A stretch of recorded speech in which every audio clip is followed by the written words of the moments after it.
You're all being recorded. For those who joined after we posted it on the chat, I'm reposting the link to the slides.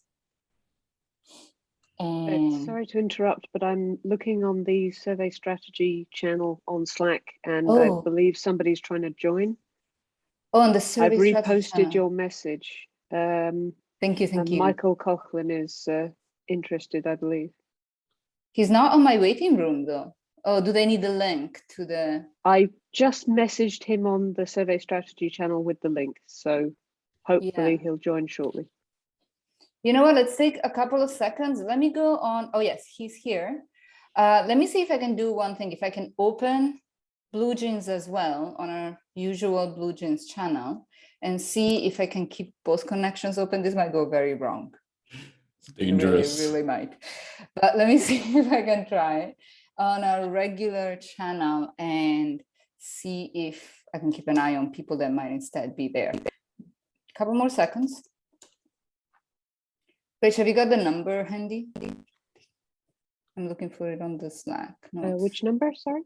The Blue Jeans number, the 8. I know it starts with an 8. Have it. Yeah, I thank you. In the chat. Got it. Let me join that meeting and see if anybody's there. I'm just going to edit the calendar meeting in case anybody's reading that. Oh, did I put, was it on the calendar meeting? Damn. It was, yeah. Yeah. I'm alone here. And I can have a whiteboard that says, please join Zoom at, I'm going to put the Zoom link there.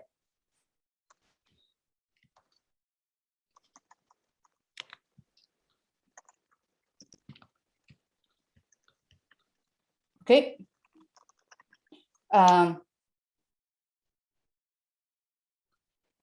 There is a note on Blue Jeans. I'll keep an eye on Blue Jeans. I don't see anybody in the waiting room. I propose we take it. I will propose I let Yorene and Colin take it away. Great. So yeah, so we basically, Colin, Monty, and I wanted to have this chat with everyone. Let's see, I can actually present. Let's see if that works. Particularly because while the report was, presented at the PCW, we thought it would just make sense to go through some of the questions and our discussions a little bit. But these slides will be a sort of summary of things, and the main thing, of course, we want to get to is the discussion at the end. So I'll try to keep this brief, and we can, depending on the kind of questions, we can always take things offline as well. The timeline, intermediate timeline, is we have a SCOC are meeting on the 13th to discuss just the approval of the baseline. And then, of course, there will be these additional simulations. So any input that you have is really timely, because we want to make sure that, first of all, the baseline is acceptable for the next set of comparisons, but then also, and I see the comments have already been coming in, which is great, the particular ways to test some of the suggestions that have come out of this group. We want to make sure that those tests are true to what you want, otherwise they won't be useful. And so that's the goal with this.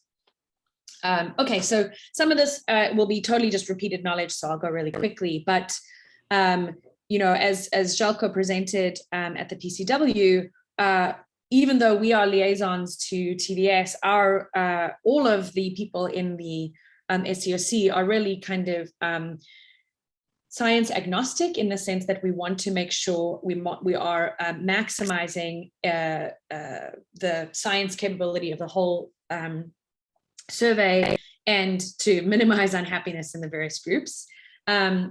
We're pretty broad in terms of research interests and location, and lots of different axes of diversity.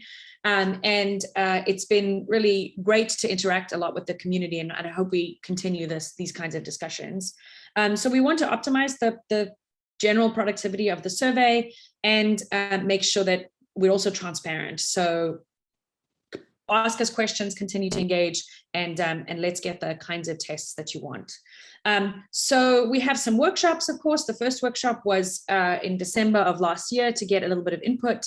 The second workshop is coming up on November 16th and 17th. And I should note that we are discussing the format of that workshop now. So if there are particular sessions already, when I presented sort of similar slides to the desk with Hiranya and Dan Skolnick, we realized, oh, it would be good to have a session discussing, optimization of, different kinds of science cases and different kinds of surveys. So if there are things, for example, if we wanted to have a whole session on can we test or can we really understand presto color or long duration observations, these are the kinds of things that we want to hear from you. After that meeting, we will continue to see how you're interacting with the simulations. And then if needed, there'll be a third workshop in the summer of next year before we come up with our final version. So this initial set of response was to the initial set of cadence notes that were presented in 2021 that of course build on the earlier white papers that were delivered at the end of last year.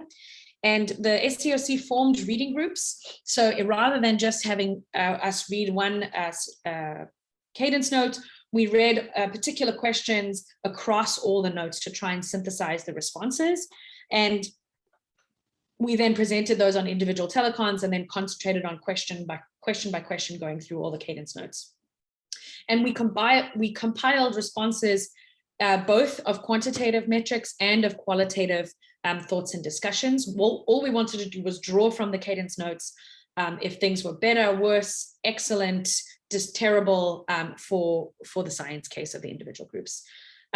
These discussions have brought through our first draft set of recommendations. And again, I'm just linking to these talks at the PCW, including the great community input session organized by Sarah. So we were interested in investigating survey footprint and distribution, exposure times, allocation of observing time per band, and then the time sampling and dithers. And the questions roughly were grouped around some of those. So let's just start with the survey footprint. So I'm just repeating the question here. The question was, are there science drivers that would argue for or against increasing the footprint to 20,000 square degrees? Understanding that the resulting number of visits per pointing would drop by about 10%. So our take-home messages from this was that there wasn't really a single answer where you could say area in terms of this question. The key thing that, and a lot of that came out of this group, is that where the area was located was really key. It wasn't just that you want more area in general, but that we really care about where that area is. And the needs that were identified was that there would be a main survey in a low dust extinction area, and then have a higher extinction, high stellar density area, which includes the bulge and Magellanic clouds, and then coverage of the North Ecliptic spur with some of the galactic plane and the South Celestial Pole. The low dust part is motivated by sort of the maximum acceptable dust extinction, and the sky limit will be determined by a few properties, including the deck limits, but it's a little bit more complicated than just a deck range. Okay. So our next steps in the simulations will be varying the declination limits and the extinction limits, and also varying the cadence and the footprint for the galactic bulge. And so I'll talk for each question about how this relates to the simulation suite that's coming up, and then we'll review all the simulations at the end. Okay, question 2 was, assuming current system performance estimates hold up, if there's 10% extra survey time, what should we do? What's the best scientific use of the time? Is it for mini surveys and the DDFs? What should we do? And here, again, there wasn't really a huge consensus, perhaps unsurprisingly so, for that 10% extra usage. And that's partly because a lot of different science groups have a lot of different interests.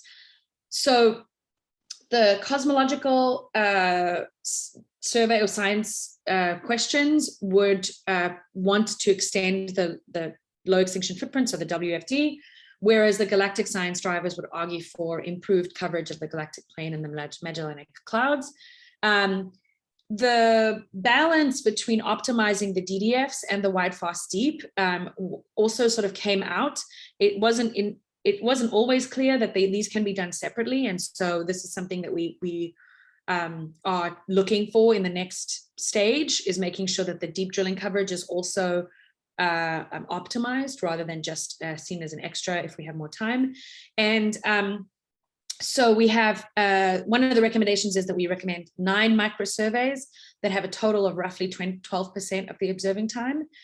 We actually aren't making recommendations on the mini surveys, the ultra micro surveys that were suggested that make up less than 0.3% of the time. But we do actually, one of the recommendations is that there is an allocation process after commissioning via proposals, but we didn't concentrate on evaluating between those at this stage.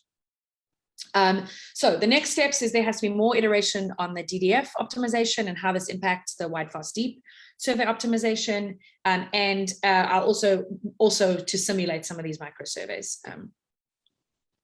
Okay, so the next questions really focused around the question of visits. Are there science drivers that would argue for or against the proposal to change the U-band from 2 × 15 to 1 × 50 seconds?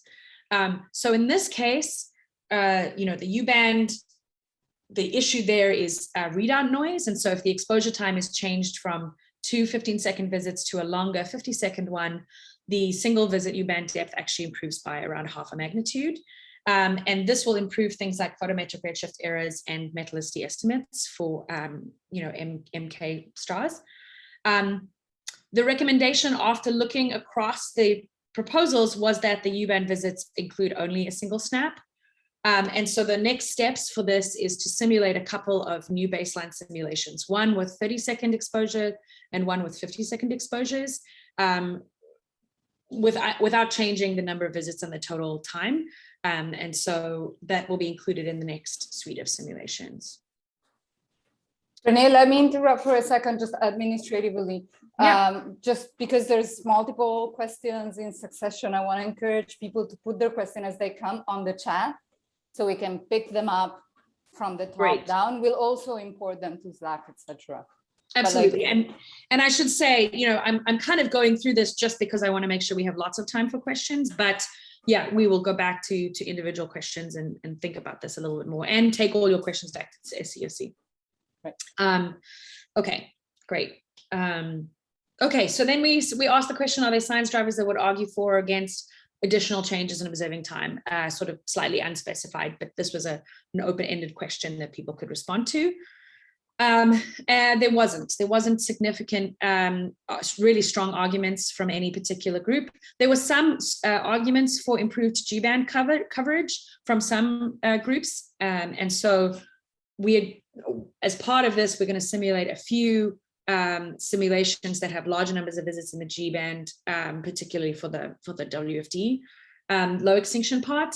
And then some more detailed optimization of specific regions, such as the targeted ones, ecliptic spur and the galactic plane.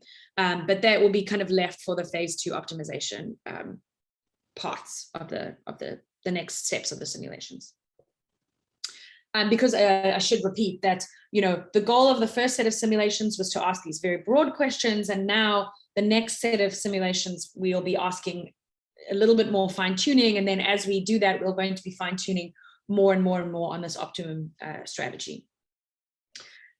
Okay, question 5, are there any science drivers that would argue strongly for or against obtaining 2 visits in a pair in the same or different filter?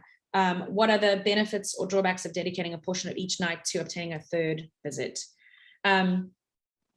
Okay, so the take home was that if you want to identify exotic transients, two visits in the same filter in the same night are good.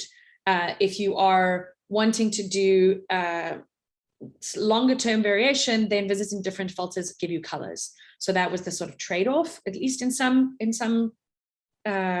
responses. And you know, you can increase the survey efficiency a little bit if you have visits in the same filters. But the pair time, so in the previous set of simulations, the pair time was uniformly varied from 22-minute intervals to 40 to 55 minutes, and pairs of 33 minutes resulted in a higher survey efficiency with no real cost to the metrics for the discovery, and a potential gain for the discovery of solar system objects. So our recommendation was that we include pairs of visits with different filters with an interval to be 33 minutes for the majority of the night. And this again is like a standard baseline, after which we will then be able to optimize and test things. Not all groups had, for this question, not all groups had quantitative metrics. So it was a little hard to say, you know, we definitely need this number compared to another number. However, my understanding is that a lot of groups will maybe be able to provide quantitative statements in these next set of simulations. But I'm really interested in, with this group, in you know, nailing this part down and making sure that you're happy with the baseline and with the tests, so we can get to those questions. Okay. So we needed more modifications of the internight survey strategy. The next steps is we need to figure out whether we want to obtain visits in triplets. And this I know is where you and Eric have both commented a lot, Fed, so we'll have that discussion. And to make sure, you know, it was noted that the Presto color strategy it really wasn't implemented, or we, in order to test whether or not there will be an impact on cadence, we need to make sure we're actually implementing as much as possible both the Presto color and the increased time separation as intended. Right, okay. So rolling cadence. Question 6, are there any science drivers that would argue for or against rolling cadence? Are you, or would you want, if you have rolling cadence, would you vary the season length, or what would be the best strategy? So there weren't strong arguments for rejecting this idea, but again, there was sort of a little bit of pushback saying that some of the rolling cadence implementations were not fully optimized in 1.7, so it wasn't necessarily that easy to make statements about whether or not it was a good or a bad idea. And so our take-home message is that we actually are going to continue testing some of the rolling cadence and including this going forward. But it's worth noting that rolling cadence won't be implemented in the survey for the first 1.5 years anyway. And so there is a little bit more time to optimize how rolling cadence is implemented, given that it won't start on day one with a rolling cadence. But the next step here actually is, it was sort of assessed that from some of the teams that we actually need a cadence optimization team interested particularly in rolling cadence. So at the moment, so this little task force has been set up, including some authors of the cadence notes, including Graham, Frommeyer, Hunchek, Schwab, Lochner, and Baum. But if other folks are interested, this is not a closed call.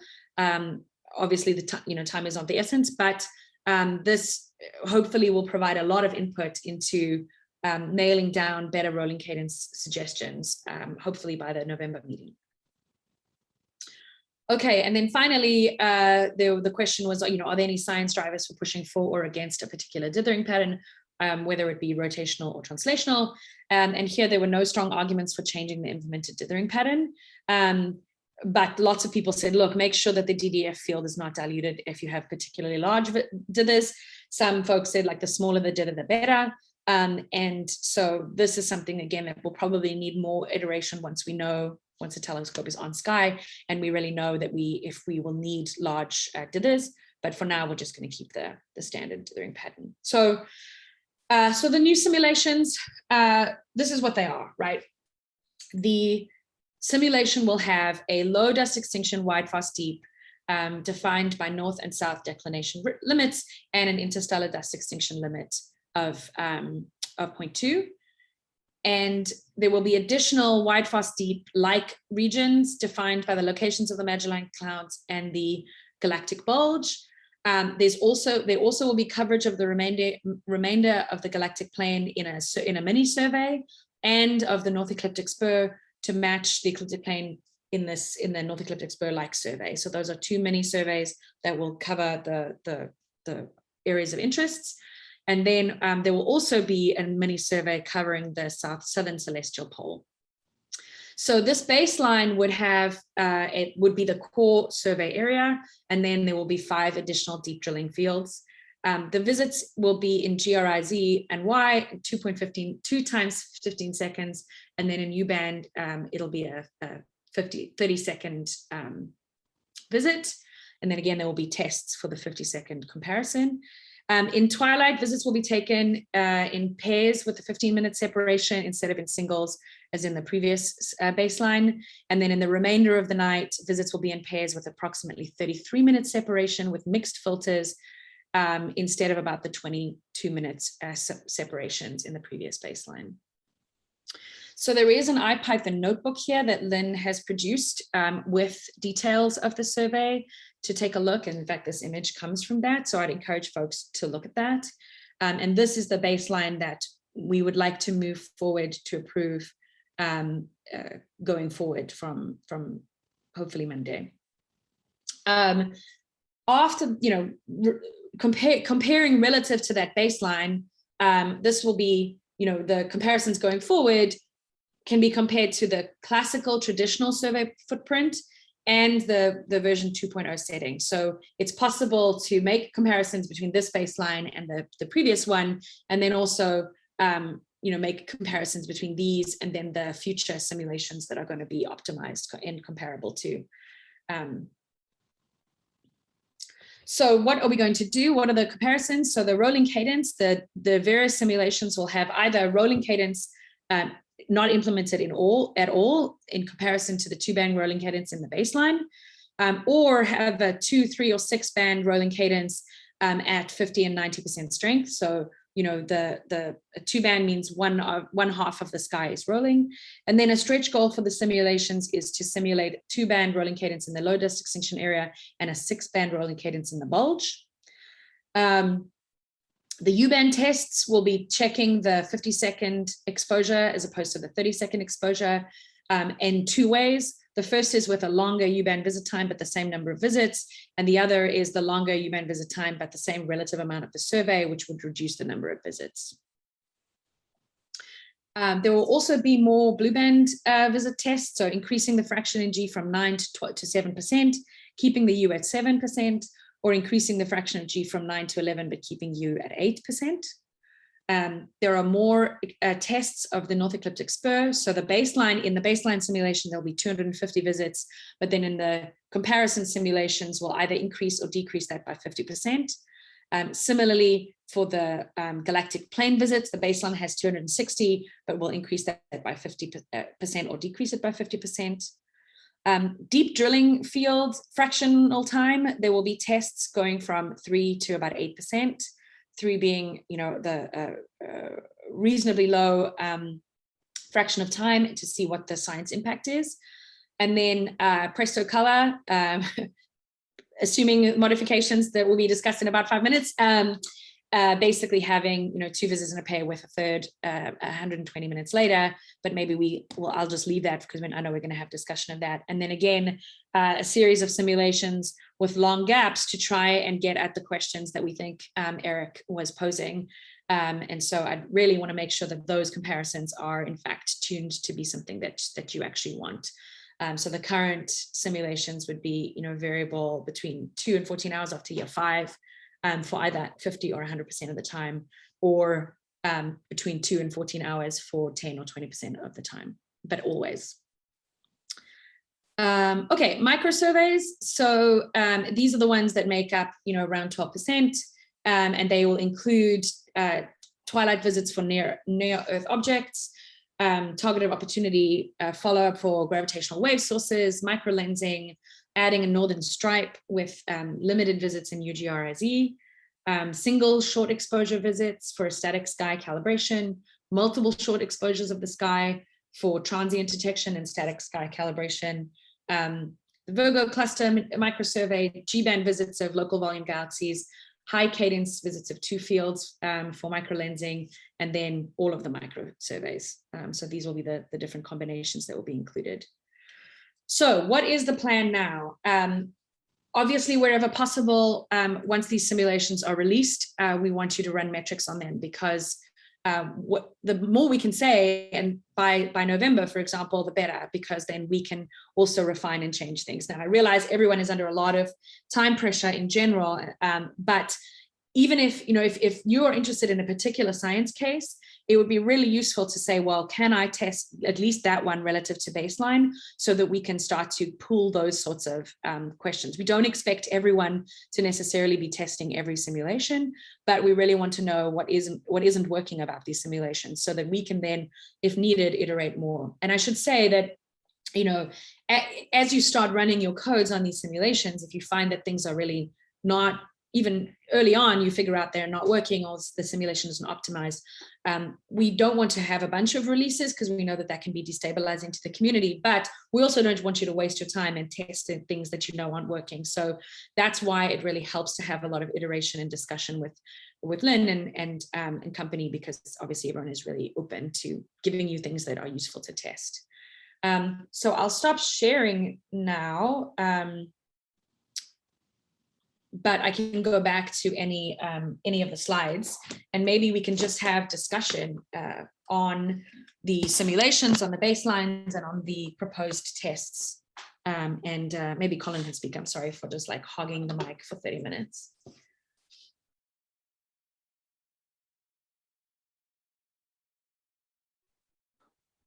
Maybe I'll just throw in one comment, sort of particularly about the first 2 questions about survey footprint. So the kind of key message of the first question about extending the area, really, I think what we learned in reading all the cadence notes was that each science case has different constraints when it comes to what's the optimal area versus depth, or area versus number of visits trade-off. And so we appreciate TVS's extra effort to give us guidance about what's really the best way to optimize that trade-off for TVS's science case, because it doesn't work to optimize that for the entire survey as a whole. It doesn't make sense as an optimization. So I think that's really what that's really one of the improvements of trying to optimize these different science cases in different regions of the sky separately, is that we can be more responsive to that type of trade-off. So thanks for the extra information on that. I think that was the main comment I wanted to throw in at the moment. All right, so there's question that I posted on the Slack, on the chat, but I was the only one to do that. But I'm going to start with the last one that I posted, because it got 2 plus ones. And then raise your hand or put it on the chat of this Zoom call, and we'll call you sort of accordingly in the order in which hands are raised or questions are posed in the chat. So my last comment was that before the people from the community start running metrics, I think we need to make sure that those metrics are recognized as valuable by the SCOC. Otherwise, we fall into the same, pitfall that we did, that arose during the PCW, that people think their metrics are valuable, they are running them against opsins, but it turns out that they're not actually officially incorporated in the decision-making metric process. So, yeah, I think we should make sure that when people run their metrics are vetted to some extent by the team, so that there's no, there's no obvious pitfalls in them. Yeah, I mean, I think that's a really good point. I think from our side, I think it's important to make a distinction that there are 2 things here. The one is, are there metrics that can or have or will be included in math? And that's the obvious one, but that's of course hard.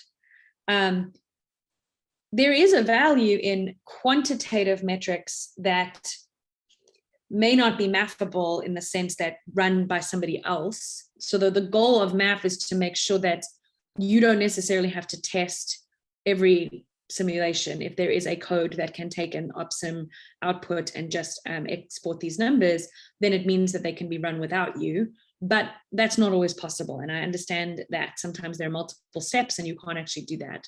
However, if there are numbers, so when you say metrics that are vetted, I guess in my sense, the thing that is ideal is a metric that provides a really strong discernibility between different things. Like if we want to optimize, say, are we going to do 120 minutes or 150 minutes between two filters? If there's something that says one is better than the other, even if that isn't necessarily in math, that to me, if you can plot a graph where you show that this metric is better than that one, even if, sorry, this simulation is better than that one in your metric, that is useful to me, and I think useful in the SCOC results. But I think it's a really great point. Why not make sure on a previous version of OpSim that you run on, or on this, that, hey, this is the thing that's going to be spit out every time I run this on an OpSim. Is this something that is useful to you? That's, I would love a list of the metrics, for example. And I know we discussed this a little bit at the PCW. Even if we made some way in preparing one for you, but the list is still on the table. Yeah, and I think Will's point, he's just responded now, makes sense, right? Is the SCOC keeping track of which metrics have been implemented on math, or is the cataloging of developing the metric of cataloging the metrics in the SCOC, in the science collaborations? And I don't have, and I shouldn't speak for the whole SCOC because it could be that I just don't know of this, but I don't have a list now of science collaboration metric, math or not, quantitative or not, but that's ideal. And I'm happy to liaise with the science collaborations to say, like, please put your metrics in this spreadsheet. If you guys have them and just want to import them, that's also ideal. Whatever way works, let's do it. So to wrap this up, so maybe this is a proposal for a session at the November workshop to show for the maps that have not officially made it into, because there is also like a middle ground, right? Which is that I have a code that runs the math, but it didn't somehow make it into like the official math contrib, or like the move from the math contrib to what is being run automatically by the OpSim team.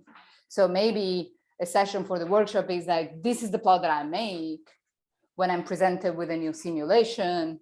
This is why I make it and how to read it. And you will have it, will it be useful for you to have it against the new maps? Right. Like a plot showdown rather than a description of the maps, like the product showdown. Exactly, yeah. And I mean, I think, this again, Saurabh just added a point to the chat saying, do we have a translation from a metric number to a qualitative judgment? And, if you take a look at the cadence notes, there's a huge variety of responses, right? Some people give me a plot and you can clearly see there's like a hole in there, whatever their metric is, if you have, a 3-hour gap time. Other people just say, well, we could get double the number of objects, but they don't say, is double the number of objects going to change your science case? And so it's actually really hard for us to say, well, is it, if I gave you the same number of objects, are you going to hate me? Or is double the number of objects sort of irrelevant? And so it's the crux of every time allocation committee that works in the time domain, right? We want more odds about how many. Yeah, exactly. And sometimes it's clear, if you like, so we know we have 5 kilonovae and now we have 50, that's more obvious, but it's very hard, actually.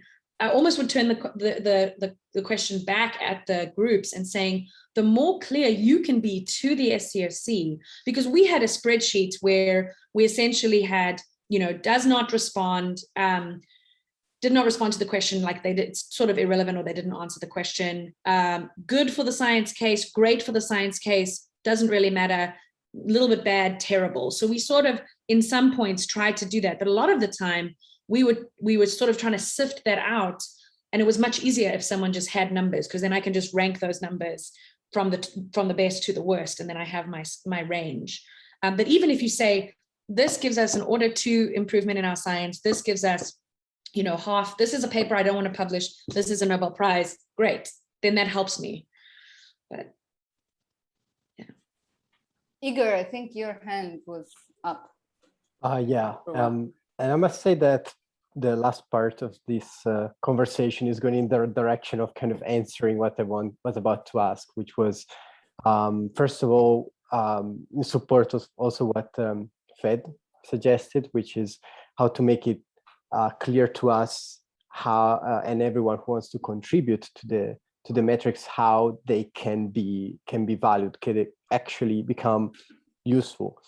I'm wondering, for example, so it's something that was discussed during the PCW, that some metrics are now fully implemented, some are not, some are in a limbo. And even if I wrote metrics, I really don't know where mine are. And I don't know if Fed or someone else suggested maybe to create a list of those and get things, we should really get things done, I think, on this end. So I don't know who to, surely I would like to help out, but maybe if this happens sooner than later, I hope this could be a way to get our metrics more valued. The other kind of related question I wanted to ask is about how you weight different science cases. In general, I'm not personally for the average solution.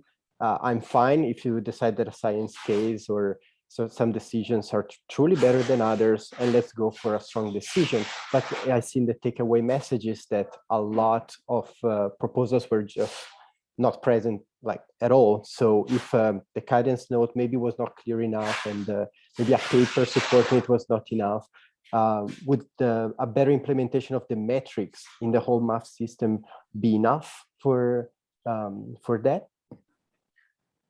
I think, Renee, before I give you the mic, Rachel has a partial answer. I know that Rachel has a partial answer for what Igor has mentioned, and I think it's going to be quick.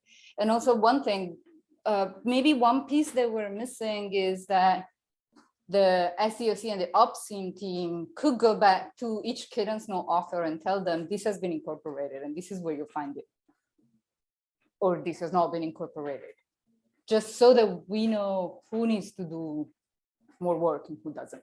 Rich? Oh, you mean, sorry, this has been incorporated in terms of the metrics? This has been incorporated in the official metrics that we run. This has not been incorporated in the official metric that we run, so then the author can take it from there and see if they have next steps to make. Because again, a lot of the people were under the impression that after the cadence note, they had created a metric which was incorporated in the decision-making process, and found out it wasn't. Rachel. Yeah, so I want to second that. I got quite a bit of, I would have to say, negative feedback after the PCW from a number of people who have contributed white papers, cadence notes, metric code, notebooks, and then discovered that none of these things were in fact incorporated into the math or run. And in fact, on the presentations that were given at the PCW, some of them came away with the impression that it had been ignored entirely. And I have to say that I got some quite negative comments. Privately, they didn't want to make a song and dance about it in public, but there's a lot of negative feedback about that.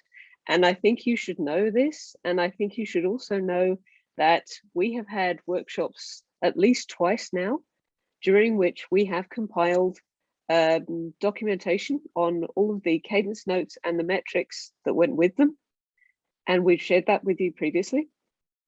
So we can compile this list for a third time. But I really feel that Fed's point about sending feedback on what you've already had is important. And I want to stress that on behalf of everybody who has contributed so far. And I'm sorry to have to say that in such stark terms.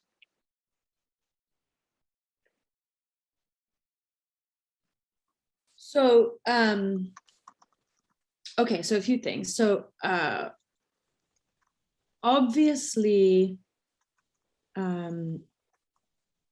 so I have not taken the sheet that you presented like at the beginning of this cadence progress, and added that to any larger list. So I definitely think the issue of making sure there is a large list of the metrics and where the codes are is well taken, and that is something that we can act on in the very short term. That's something I'm going to bring up with the SCOC this week, so that we can say, look, let's put a call out to just say, hey guys, you know, point me to your list if we don't have it already, and then let's you know, make a broad list across all science collaborations so that everyone can see all of the collaborations and the links to where the code is being run. I think if there are issues of miscommunication in terms of, I have a notebook, but that notebook being run and has that metric been included? While I fully respect everyone can and should push back and push back hard, and I really don't want there to be bad will, and I want to do everything we can to fix it. It could be the case that there has been rather a miscommunication as opposed to a, you know, malevolent intent. That doesn't excuse the behavior, but I'm just saying, like, I was not part of a conversation where we said we are explicitly going to ignore the metrics produced by blah, blah, blah, because we don't think they're relevant. Like, you know, that doesn't mean, you know, that's okay, but we're not actively making decisions that says, okay, well, this science case I don't care about, because in the SCOC, we really are trying to, you know, to figure out, like, and to go back to Igor's point, like the optimization, at some point we do have to make some scientific optimization because we have to, and there are, you know, even in this group, there are lots of contradictory decisions that would have to be made. But at the same time, we're actively not trying to kill anyone's science case. And so if you can, you know, if some science case is a little bit worse, but some other science case exists or not, obviously we're going to be edging towards that rather than making an improvement only for one group and then someone else is done. But it's a very difficult and delicate process.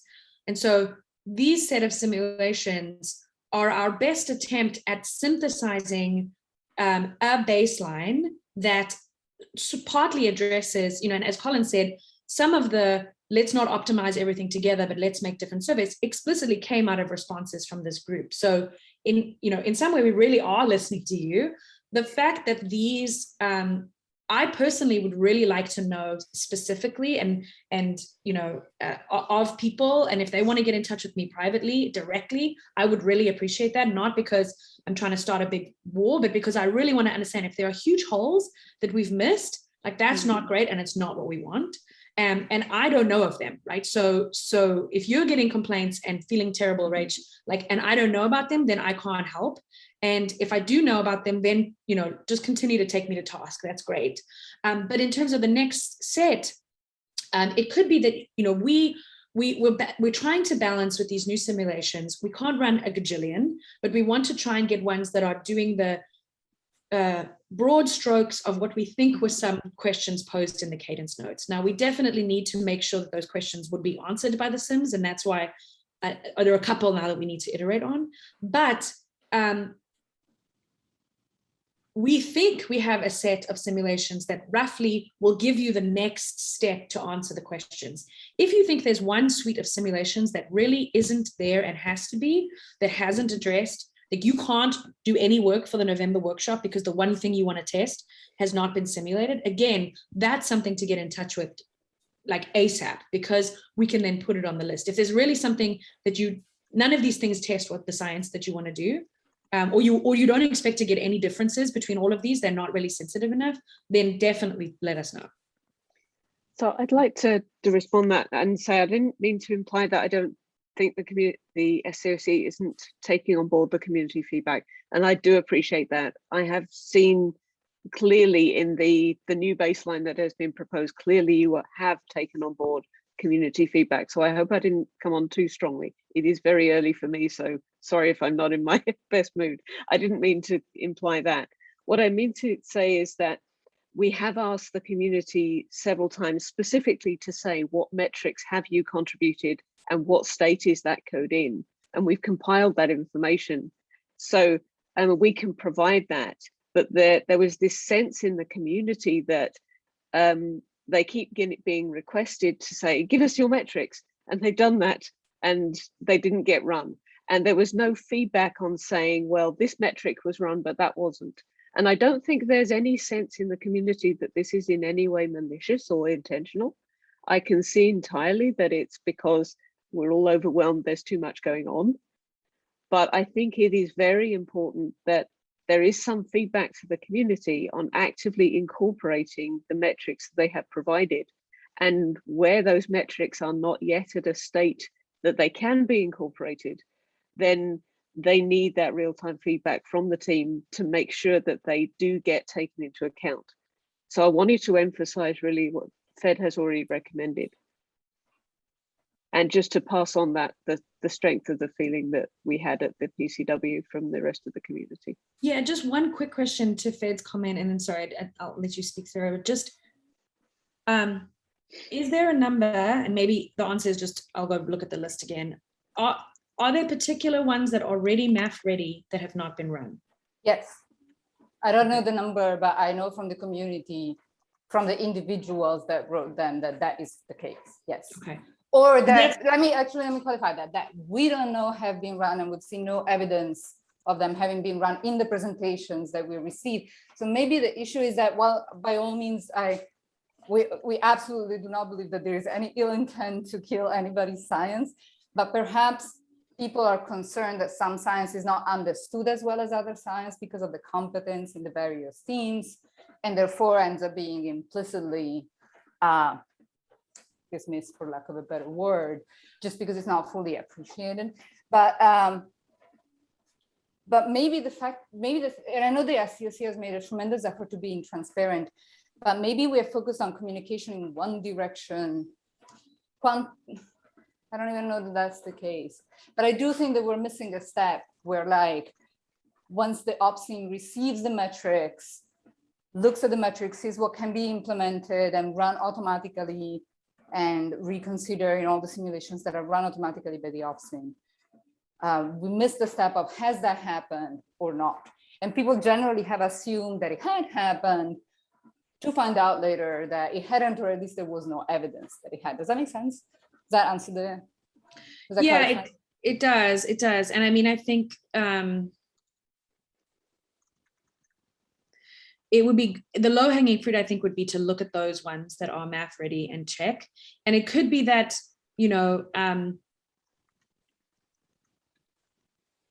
we just need to provide a little flow chart of what happens at the level of from your side and from our side, and what the SCOC is implicitly expecting you to do, right? And so when I talk about you making quantitative plots on metrics, I'm assuming you're running the OPSIM through math. You may say, well, but you can make those plots because they're already implemented. So have those been done? And if I'm saying I'm not seeing a plot from you, and you're like, well, but you should be able to make the plot for yourself, I think that's where the communication is coming from. Yep. And so that's what we need to figure out, because it could just be that everyone's waiting to dance and no one's doing the dance where we all think person should be doing it. Yeah. I think we might now have touched on the real issue. And that's just something of clarification then. Thank you. Sarah, I see your hand up.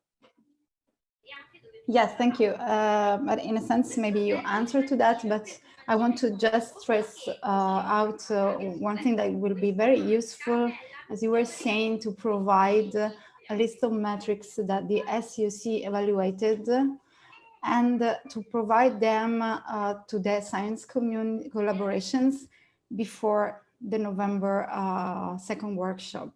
So to be prepared for that, people, as Federico was saying, that seems to be excluded, to understand why they are excluded, what additional work should be done, that maybe we'll need more time than just a couple of days on November. So we should be prepared. So as Fed reported also here in the chat, we have provided a list of metrics in a couple of different circumstances. And there is also a link provided to me by Lynn before the BCW, maybe also before the deadline for the submission of the cadence notes that I can, of course, provide to all of you, with a list of OPSIM and the metrics related to that. And some of them I can say are were missing during the survey strategization presentation, second one in particular. So this mismatch could be, we can work on this mixed match in advance with respect to the November workshop if you agree. And that would be super helpful for us from you at the SCOC, and we appreciate your work. Well, thank you very much.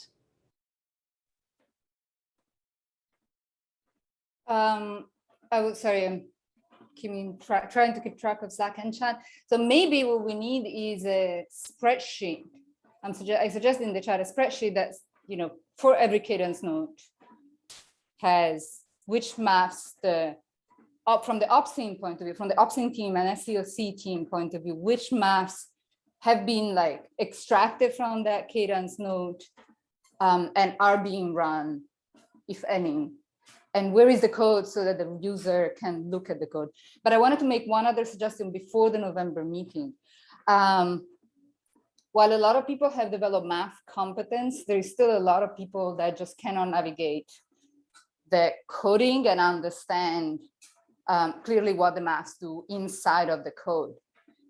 For the things that are being run officially by the OPSIM team and the results come out for every new simulation that is being done, could we ask for pseudocode that describes what the maths do so that people that don't have the Python competence to read the notebook still can understand what is being done? That is a fair amount of work, and I'm realizing that as I say.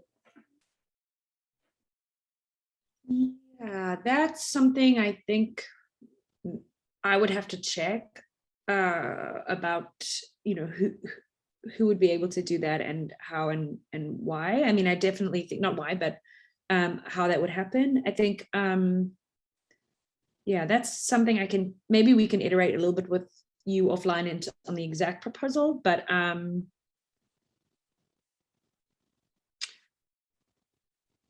you know, in the case that the metrics don't become mathable, presumably they would still be able to be quantifiable, right? Because the math allows someone else to run it.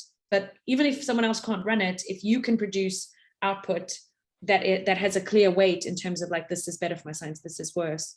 Like, my worry is that there are some metrics that don't even give that quantifiableness, but that just give a sense of more or less. And so then it's very hard. Then I would encourage anyone who's responding to the simulations to do a lot of explanatory work as to the sign of the changes, even if it isn't something in math or, you know, so that we can interpret if it's good, better, the best, because otherwise it's very hard without that domain knowledge to go, you know, to figure that out. Sorry, are you saying, are you asking about whether it's explicit what is good and what is bad, or whether it's explicit the direction in which things go? The latter is a lot easier, right? More or less anybody that wrote code can rank the OPSIMs. For some science cases, it's hard to say, and particularly perhaps for the most innovative science cases, right? It's hard to say, here is where the breakdown between me writing a Nature paper and not writing a Nature paper is, because it depends a lot on what you find right in between, right? So if you say, I need 50 kilonovae, but you don't know if 50 is the critical number, right? If they look all the same, maybe you just need 10. Yeah, no, totally. But again, sort of the reverse is also true. If you can't tell me, then I can't right. Take that into account, right? So then my worry is, if you don't provide language that's at least like anything less than 10 kilonovae, can't do anything. Anything more than 10 is great. The chances are you'll get 10, right? If you tell me 10 there's the cutoff, but if you tell me, you know, 10 is a good paper, I don't know, maybe a little bit more, 20, 30 is great. Even if those numbers have a sigma of 10 or a sigma of 100, at least it allows me to know, like, that you're not going to be really angry if I give you the, you know, the baseline. because it's, and partly we're not be able to optimize it. In some way, we're going to find what we find, particularly for these interesting objects, and maybe you'll get a Nature paper from one, obviously, because everyone is amazing. But we need some direction. Otherwise, my worry is that for those particularly exotic ones, if you're not clearly able to articulate the differences, then, and someone else is clearly able to articulate a huge difference between different cases, then it becomes really hard to compare changes. And then I wouldn't want to see us lose the subtlety of your scientific argument. Okay, we have 3 seconds, 5 seconds. Anybody has a last comment? People will start streaming on this Zoom because of course I use it for most things. Sarah. Yeah, maybe I just put the question here and then we can discuss later because it deserves Yeah. more than 1 minute. Yeah, just so, because I understood from your presentation, Renee, that the galactic plane, it is decided that it will be a mini survey and it won't be at the same level of the Wi-Fi deep, because I saw in one slide in particular that the Wi-Fi deep like regions that can be considered are the Magellanic Clouds and the bulge, excluding the non-bulge galactic plane. But I know that there are metrics developed in that direction to ask for the galactic plane with a number of visits at the same level of the Wi-Fi deep. So the question is, in that specific case, does this mean that that kind of idea is not just a lack of metric, but the idea itself will be rejected by the project? Or it makes sense to further stress that some science cases benefit from the galactic plane coverage at the same level of Wi-Fi deep? Because it is also something that Fed and Rachel was saying, a community asked for this in the white papers and then in the cadence note. And so this is the third reiteration of this. So if it is stated at the project level or if it is worth continuing working in that direction, it is something that should be discussed. Thank you. Renee, if you have a soundbite answer, I don't want to keep people well past the hour, but I suspect there are more questions that have not been asked. So I really do think we should keep the conversation, regardless of how much we can get into details of this answer, on Slack. So to everybody, I think Colin's gonna. Colin, yeah, I saw that. I saw the hand up. But to everybody, please continue asking questions. The timeline is tight until the Monday meeting, so be very active on this right now on Slack. Colin. I'll try to give you the soundbite answer. Thank you. So first, just please don't overinterpret the word bulge. I've been trying to remove the word bulge from this discussion, but I have not succeeded. And so whenever you hear bulge, that is just a region starting in the bulge. And I have been arguing that we should extend that as far as we can, but it keeps getting called the bulge. There's no statement that we're only going to stick to the actual canonical Milky Way bulge. The idea we did in the conclusion we came to in question 1 is that we do need to think separately about the number of visits versus area between high galactic latitude and low galactic latitude. So I think we're not going to guarantee that those have exactly the same parameters because we don't want them to have the same parameters. And then the third topic is just what is the right amount of area for that? And that's where trade-offs are still in play. Thank you so much for the soundbite. Please keep active on Slack about this. And remember that the timeline is Monday is the SCOC meeting. I hope this was helpful, Renee and Colin, to get some answers and some things to report at the SCOC meeting. So keep in mind on the slide, there are specific questions. So if you can give any answers, particularly I'm thinking the suggestions for the workshop, if you have suggestions for sessions, if you have suggestions for things that should be done at the workshop, start posting them in early so we can organize on both ends for that. And with that, Thanks all TVS members, and thank you so much for any calling TVS liaisons that came and helped us today. That was all super helpful. Thank you. Bye, everybody.